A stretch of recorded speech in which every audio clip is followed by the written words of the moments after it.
My chapter is called It's Golf, but Not As We Know It. Golf as a mindfulness practice and a metaphor for life. As a long-time practitioner, I've been fascinated by this apparent contradiction that there is between the long-term purpose of meditation, but the fact that the practice itself happens right here, right now. So why did I choose to research golf? Well, in golf, as in life, results do matter. But the best results happen when I let go of striving.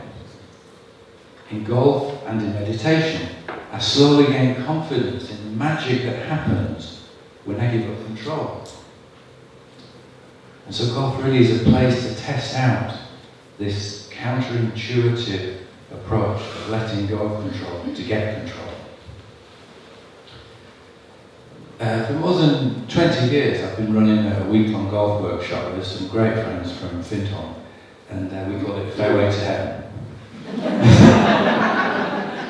It's not a regular golf tour. During a week in St Andrews, which is the ancient home of golf, I set out to explore what happens if you keep in mind why you play golf, when you play golf. And isn't it great? You get to play on bits of landscape like this. It's just phenomenal. And I must stress that is not one of Donald Trump's courses. So, we practiced mindfulness together each morning. We did reflections and inquiries to help identify our own really heartfelt reasons for playing golf. And then we played golf whilst experimenting with maintaining an awareness of purpose. And then we talked about it afterwards. There's probably a fancy way of saying this in research terms, but basically that's what's happened.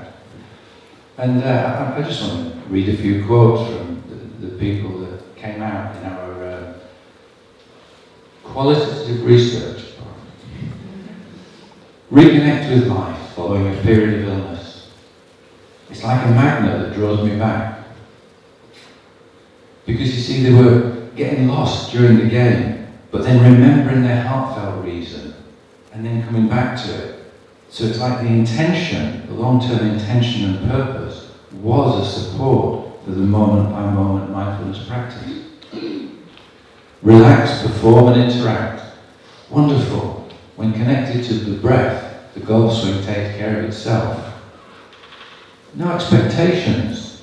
Golf shows you what you are. Golf magnifies the best and the worst. It certainly does. Swing freely with joy. It's like planting a seed, having this intention. And then we touch base with it as a way to recognize and observe doubts, anxiety and fear. One of my favourite golf writers, Fred Schumacher, says, "The rules of golf say only that we should try to score as low as possible. They do not say what the purpose of the game is. That is for each person to determine." And that's the same in all kinds of things we do. We know what we have to do, but we can choose how we do it. So, our golfing heroes in this experiment, they dared to be honest about what they truly wanted, and not just play a game they thought they were supposed to play.